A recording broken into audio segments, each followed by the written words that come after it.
উফ, আজকে রোদটা যেন চামড়া পুড়িয়ে দিচ্ছে। আর এই মাটি পাথরের মতো শক্ত, লাঙলের ফলাটাও বুঝি এবার ভেঙে যাবে। আপনি আগে একটু জিরিয়ে নিন, আমি আপনার জন্য একটু পান্তা নিয়ে এসেছি। নুন আর পেঁয়াজ দিয়ে মেজে খেয়ে নিন, গায়ে বল পাবেন। তুমি আবার এতটা পথ কষ্ট করে এলে কেন? আমি তো বিকেল নাগাদ বাড়িতেই ফিরে যেতাম। আপনার মুখটা সকাল থেকে শুকিয়ে আছে, আমার কি চিন্তা হয় না? নিন, খেয়ে নিন।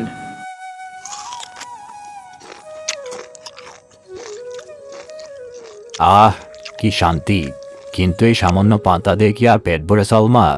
মাঝে মাঝে মনে হয় এমন জীবন রেখে কি লাভ? মাথার গাম পায়ে ফেলেও দুটো ভালো খাবারের পয়সা দুটে না।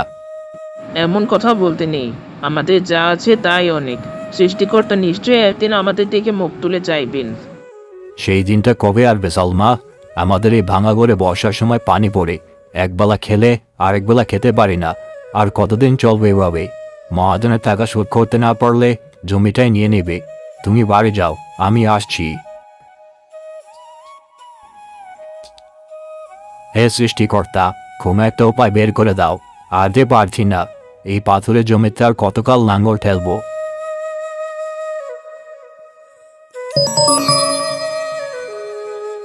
আরে, কিসে আটকানো?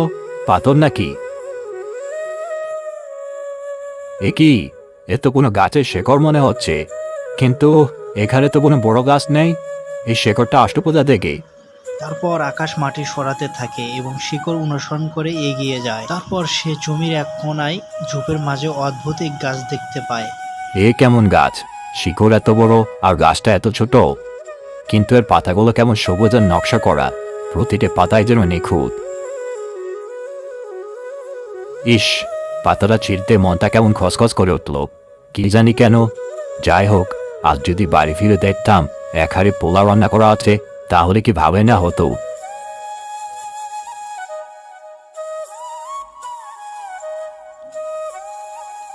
সালমা, ও সালমা, কোথায় গেলে? আপনি এসে গেছেন, আপনার জন্য অপেক্ষা করছিলাম। একটা আশ্চর্য ঘটনা ঘটেছে। কি হয়েছে? তোমার মুখে এত হাসি কেন? মহাজনকে টাকা মাফ করে দিয়েছে? আরে না, তার চেয়েও বড় কিছু। আপনি রান্নাঘরে আসুন।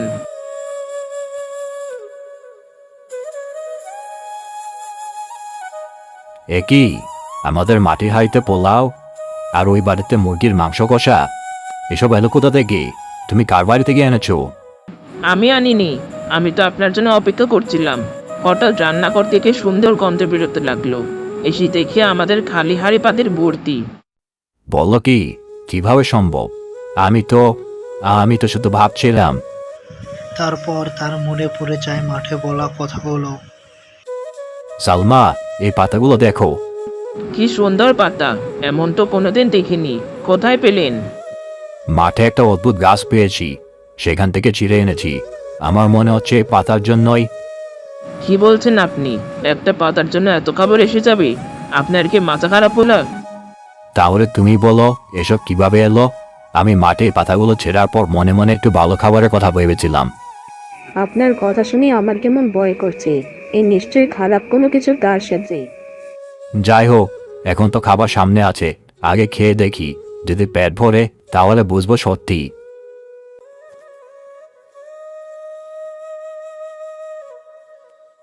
এ তো অমৃত, এমন স্বাদ আমি জীবনেও পাইনি। সত্যি, প্রতিটি দানা যেন মাখনের মতো গলে যাচ্ছে। আমার মনে হচ্ছে ওই পাতা সাধারণ কোনো পাতা নয়, এটা ইচ্ছা পূরণের পাতা। যদি তাই হয়, তাহলে তো আমাদের আর কোনো দুঃখ থাকবে না। দাঁড়াও, এত উত্তেজিত হও না, আগে পরীক্ষা করতে হবে। যদি সত্যি হয় তাহলে আমাদের জীবন তো বদলে যাবে। কিভাবে পরীক্ষা করবেন? আমাদের গড়ের চালটা ফুটো, বর্ষা আসতে আর বেশি দেরি নেই। আমি মনে মনে চাইবো যাতে আমাদের গড়ের চালটা নতুন টিন দিয়ে ছেয়ে দেওয়া হয়। দেখি কি হয়। আকাশ মনে মনে পাতাটি ধরে তার ইচ্ছে কথা বলতে থাকে এবং পাতাটা আস্তে আস্তে মিলিয়ে যায় এবং বাইরে একটা শব্দ হয়। বাইরে কিসের সপ্তাহ হলো?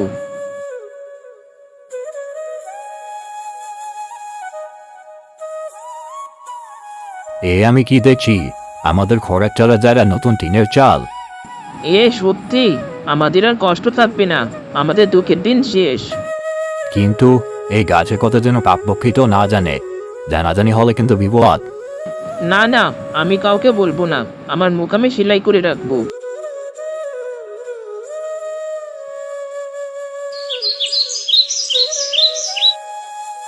প্রকাশ ভাই, আজকাল তো তোমার দেখাই পাওয়া যায় না, ব্যাপার কি? হঠাৎ তো টাকা পয়সা আসছে কোথা থেকে? কোনো গুপ্তধন পেলে নাকি? আরে না ভাই, সবই সৃষ্টিকর্তার দয়া, আর একটু বাড়তি পরিশ্রম করছি। বাড়তি পরিশ্রম? তোমার ওই পাথুরের জমিতে সোনার ফসল পড়েছে নাকি? আমি মানুষের নারী লক্ষ্য তো জানি, আবার টাকাটা কবে ফেরত দিচ্ছ সেটাই বলো। টাকার জন্য চিন্তা করবেন না, আপনার টাকা আপনি পেয়ে যাবেন।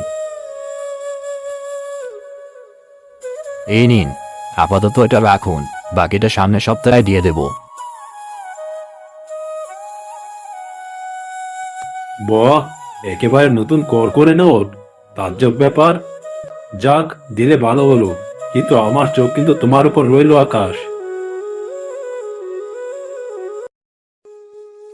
আকাশ, শুনলাম তোমার নাকি আজকাল খুব ভালো রোজগার হচ্ছে। মোড়ল সাহেব আপনি আসুন আসুন, বসুন। না, বসবো না। আমি গ্রামের মোড়ল, গ্রামের কার কি অবস্থা সব খবর আমাকে রাখতে হয়। হঠাৎ করে তোমার এই পরিবর্তন অনেকের চোখেই পড়ছে, ব্যাপারটা কি বলতো? তেমন কিছু না মোড়ল সাহেব, মানে আমি চাষের পাশাপাশি ব্যবসা বাণিজ্য করছি তো। কিসের ব্যবসা? আগে তো তোমাকে দেখতাম শুধু লাঙ্গল খেলতে, এখন দেখি সেজে গুজে ঘুরে বেড়াচ্ছ। আমার থেকে কিছু লুকানোর চেষ্টা করো না আকাশ, এর ফল কিন্তু ভালো হবে না বলে রাখলাম। না না মোড়ল সাহেব, লুকাবো কেন? সবই তো আপনাদের দোয়ায়। আমার দোয়া? যাক, ভালো থেকো, তবে মনে রেখো বেশি বাড়াবাড়ি ভালো নয়। শুনলেন ওদের কথা? সবার চোখে পড়ে গেছি, আমার বড় ভয় করছি। ভয় কিসের? আমাদের কাছে ইচ্ছে পূরণের গাছ আছে, আমরা এখন যা চাই তাই পাবো। ওই মহাজন আর জামান মোড়লকে আমি আমার পকেটে পুরে রাখবো। এমন কথা বলবেন না, আমাদের শুধু যা প্রয়োজন তাই চাওয়া উচিত, বেশি লোভ করা ভালো না। তুমি বুঝবে না সালমা, সুযোগ যখন এসেছে তার ব্যবহার করতে হবে। কেন আমরা গরিব হয়ে থাকবো? আমি এই গ্রামে সবচেয়ে ধনী লোক হতে চাই, আমি একটা পাকা বাড়ি বানাবো। কিন্তু এত কিছু কি আমাদের দরকার আছে? আমরা তো শান্তিতেই আছি। শান্তিতে আছো? ওই ভাঙা করে একবেলা খেয়ে থাকাকে তুমি শান্তি বলো? আমি আর ওসব চাই না, আমি আজই একটা বড় বাড়ির ইচ্ছা করব। দেখবে কাল সকালে আমাদের বাড়িটা একটা রাজপ্রাসাদ হয়ে যাবে। আবার কিন্তু মন সায় দিচ্ছে না, গাছটার পাতা ফুরিয়ে গেলে কি হবে? আরে এখনো অনেক পথ আছে, আমাদের 7 রাজা ধন হয়ে যাবে। তুমি শুধু দেখে যাও আমি কি করি। রাতে আকাশ হাতে পাতাটি নিয়ে তার ইচ্ছাটি বলে ঘুমিয়ে যায়।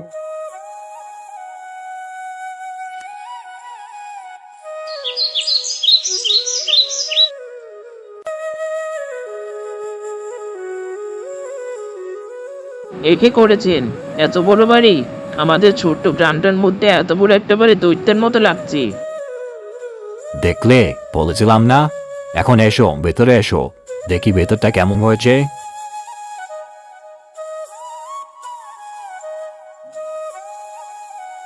এত বড় বাড়ি, এত ফল, আমরা তো হারিয়ে যাব এর মধ্যে।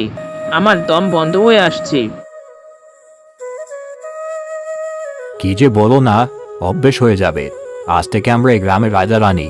আমি চাই আজ দুপুরে আমাদের জন্য অনেক পদের রান্না হোক। আকাশ আরেকটি পাতা ব্যবহার করি দুপুরে বিশাল খাবারের আয়োজন করি। এত খাবার কে খাবি? কেমন যেন লাগছে সব। আরে খাও তো, এমন খাবার জীবনে চোখে দেখেছ?